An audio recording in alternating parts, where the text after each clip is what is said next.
Bienvenue sur Recap Story. Voici l'histoire d'un film que vous ne verrez plus jamais de la même façon. Après une nuit de passion, Petra et James se réveillent tôt le matin, avec Petra qui part rapidement pour les cours, tandis que James décide de rester au lit un peu plus longtemps. Malheureusement, cela le fait se réveiller en retard, et il arrive en retard à son cours de philosophie. Monsieur Zimi envisage de ne pas le laisser entrer, mais finit par ouvrir la porte.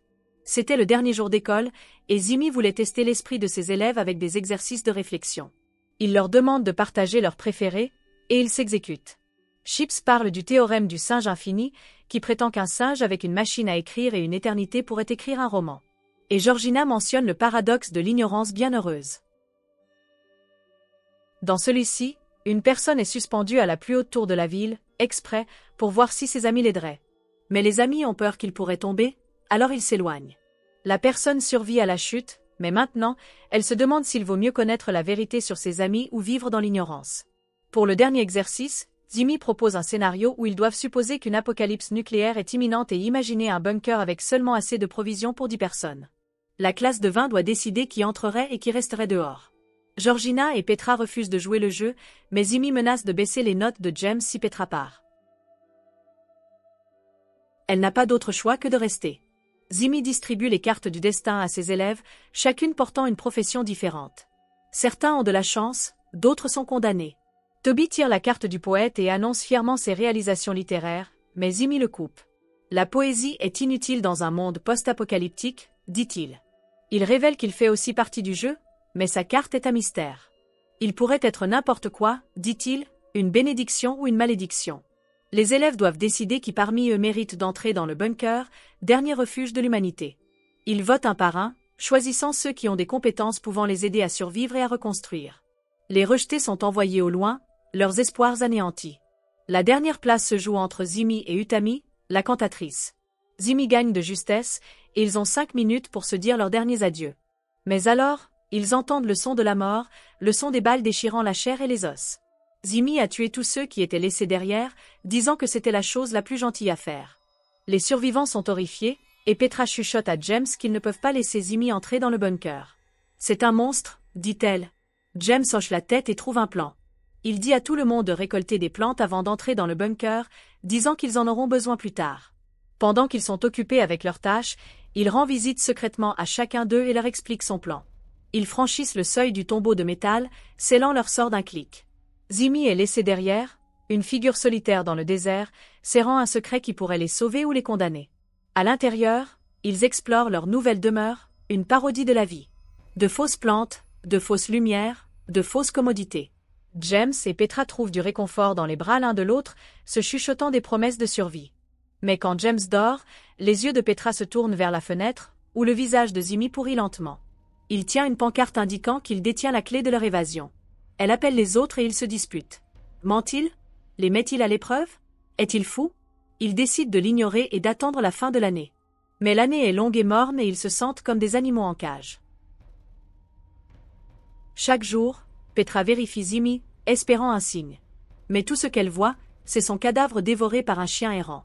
Quand l'année est enfin terminée, il se précipite vers la porte, impatient de respirer à nouveau l'air frais. Mais la porte est verrouillée et la pancarte de Zimi disait vrai. Ils essaient de la briser, de la pirater, de la faire sauter. Mais rien ne fonctionne. Ils manquent de nourriture, d'eau, d'espoir. Ils décident de mettre fin à leur misère avec dignité. En classe, Zimi révèle sa véritable identité. Il était un constructeur du bunker et il avait conçu leur prison. Lui seul connaissait le code qui pourrait les libérer. Les élèves veulent une autre chance et ils choisissent un nouvel emplacement, le mont Bromo. Zimi tend la main vers un pistolet, ce que Petra remarque. Elle réalise alors que les cartes ont un autre trait caché qui pourrait tout changer. Ils doivent choisir qui vivra et qui mourra. James est épargné car il est fermier, même s'il est gay. Georgina est rejetée car elle a la peste, même si elle peut guérir tout le monde. Plum est sauvée car elle porte un sac d'or, même si cela ne vaut rien. Chips est accueilli car il peut façonner le bois, même s'il ne peut engendrer d'enfants. Petra est secourue car elle peut construire et câbler, même si elle n'a personne à aimer. Poppy est abandonnée car elle ne peut concevoir, même si elle peut apaiser les esprits. Jacques est gardé car il a gagné à la loterie génétique, même s'il n'a rien d'autre à offrir. Nelson est accepté car Petra dit qu'ils ont besoin de plus de garçons et Homos dit qu'ils ont besoin de plus d'ouvriers de la classe moyenne. Les élus courent pour leur vie, atteignant le tombeau de métal à temps. Ils s'enferment et leur vie morne recommence. Cette nuit-là, Petra se réveille seule et va chercher James. Elle le trouve dans les bras de Jack qui n'est pas ce qu'il semble être. Elle ressent un coup de poignard et court le dire aux autres. Ils se rassemblent pour parler de comment ils feront une nouvelle vie. Chip s'est épargné car il n'est pas fertile. Jack et James refusent car ils n'ont pas d'amour pour les femmes. Petra accepte coucher avec Zimi pour contrarier James qu'il aime encore. Pendant que le monde extérieur brûle, les trois pères se rapprochent. Mais après 10 semaines, personne n'est enceinte. Zimi suggère qu'ils échangent leurs partenaires et que les femmes aient plus d'un homme. Bonnie dit non, qu'ils sont allés trop loin avec leur logique et qu'elle a le droit de refuser. Zimi part et revient avec un pistolet. Il ordonne à tous sauf Bonnie de quitter la pièce. Il s'enfuit mais Jack se cache derrière un coin. Quand Zimi détourne le regard, Jack lui saute dessus et le fait lâcher le pistolet. Bonnie s'en empare et le pointe sur Zimi. Mais les hommes continuent à se battre jusqu'à ce que Zimi maîtrise Jack. Jack poignarde Zimi à l'oreille avec un stylo, le faisant saigner et pleurer. Zimi va à la porte et entre le code, ouvrant leur tombe et scellant leur perte. La classe avait encore échoué à l'exercice et James a flairé un piège. James s'est précipité vers le bureau et a saisi la boîte, esquivant la main de Zimi. Il l'a ouverte et a trouvé la vérité. La boîte avait des tiroirs secrets et leurs cartes avaient été modifiées. Elles étaient toujours condamnées à être les mêmes. Un fermier gay. James a exigé de savoir pourquoi Zimi le détestait tant. Et Zimi lui a raconté une histoire. L'histoire d'un homme qui vivait dans une grotte enchaîné à un mur, ne voyant que des ombres et n'entendant que des échos. Il pensait que c'était le monde. Jusqu'au jour où il a été libéré et a vu les vraies choses qui faisaient les ombres et les échos. Il a réalisé que son monde était un mensonge. Zimi a dit qu'il voulait libérer James de sa propre grotte, de son propre mensonge. Son mensonge de privilège qui l'aveuglait de la dure réalité. Mais James n'y a pas cru. Zimi aurait pu le rendre insignifiant comme un fleuriste pour qu'il puisse être facilement éjecté. Mais un fermier gay signifiait que Zimi voulait qu'il souffre lentement. Ils ont essayé à nouveau. Et cette fois, James est fleuriste. Ils imaginent un paradis insulaire où la fin du monde est encore une menace lointaine. Zimi va au bunker pour prendre une arme, comme il le fait toujours. Il entend un bruit, mais il hausse les épaules. Il ressort et Petra lui fait un câlin. Elle dit qu'elle sait qu'il a traversé beaucoup de choses. Puis, elle demande à tout le monde de la laisser décider qui ira au bunker, parce qu'elle a un plan. Ils sont d'accord. Et Petra fait ses choix et explique pourquoi. Avec seulement 2 places restantes, Petra choisit James. Zimi, le tyran qui dirige la salle de classe d'une poigne de fer, a mis un 0 à Petra pour son esprit rebelle. Mais elle a un plan. Une arme secrète qui la sauvera. James, le bel rebelle qui faisait du bruit dans le bunker, braque un fusil sur la tête de Zimi. Il révèle sa véritable identité et ses véritables sentiments pour Petra. Zimi essaie de marchander sa vie, prétendant qu'il est le seul à connaître le code de sortie. Mais Bonnie, l'amie intelligente et loyale, l'a mémorisé pendant leur dernière course. Zimi n'a pas d'autre choix que de partir. Petra veut donner la dernière place à Bonnie, mais elle refuse, disant qu'elle a une famille à protéger. James, qui a changé ses préférences dans cette version de l'exercice, demande à Petra de les rejoindre, mais elle décline. Elle dit qu'elle prendra le bateau et essaiera de trouver un endroit sur au-delà de la zone de radiation. Mais Chips a les clés du bateau et pousse rapidement Petra à l'intérieur du bunker, se sacrifiant pour elle.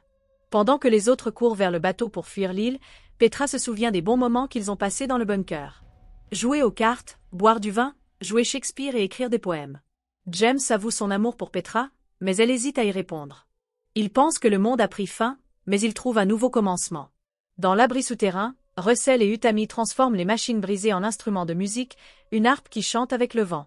Ils emplissent leur nuit de mélodies et de rêves, oubliant les horreurs en surface. Une année passe et ils apprennent la vérité. Il n'y a pas d'apocalypse, seulement un test. Zimi, leur professeur, les a trompés en leur faisant croire qu'ils sont les derniers survivants d'une guerre nucléaire.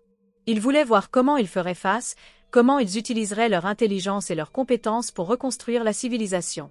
Mais Petra et les autres ont une vision différente. Ils ont trouvé le bonheur et la paix sur l'île, et ils sont prêts à embrasser la mort si elle vient. Ils refusent de laisser Zimi gâcher leur paradis, alors ils lui tiennent tête. Il a un pistolet, mais ils ont du courage. Ils appuient sur le bouton qui fera tout exploser, et l'île explose en flammes. Cette fois, il n'y a pas de carte, pas de rôle à jouer, pas de manipulation. Petra prend la parole dès le début, disant qu'elle ne veut plus participer à ces simulations cruelles. Elle veut que chacun choisisse librement ce qu'il ferait si la fin du monde approchait. Un à un, les élèves parlent de leurs rêves, de leurs peurs, de ce qu'ils veulent vraiment. James dit qu'il ne veut plus se battre. Il veut cultiver la terre, construire un refuge réel avec ceux qui l'acceptent pour ce qu'il est. Georgina parle d'enseigner, de transmettre le savoir. Utami veut chanter pour apporter du réconfort. Même ceux qui avaient été rejetés ou moqués trouvent leur voix. Zimi, au centre de la classe, écoute en silence. Son regard n'est plus dur, mais perdu. Pour la première fois, il semble humain. Petra s'approche de lui, sans colère. Elle lui tend la main et dit « Vous n'avez pas à être notre ennemi ». Il baisse les yeux. Toute sa rigueur, ses jeux de pouvoir, ses scénarios, étaient peut-être juste une façon de cacher sa propre douleur. Il accepte la main de Petra. Cette version ne parle pas de fin du monde, mais de renaissance. De personnes qui refusent la peur pour choisir la solidarité. Alors qu'il quitte la salle de classe, un nouveau jour commence. Le soleil éclaire les visages fatigués mais déterminés. Le monde n'a pas explosé. Il a changé. Grâce à eux. Grâce au choix de croire en l'humanité. Et c'est ainsi que l'exercice s'achève. Non pas avec un verdict, mais avec une promesse. Celle qu'un autre avenir est possible si chacun a le courage d'y croire. Qu'avez-vous pensé du film? Quel scénario était votre préféré? Et n'oubliez pas de vous abonner et d'activer la cloche pour être notifié lorsque je publie de nouvelles vidéos. Merci de l'avoir regardé, et à la prochaine.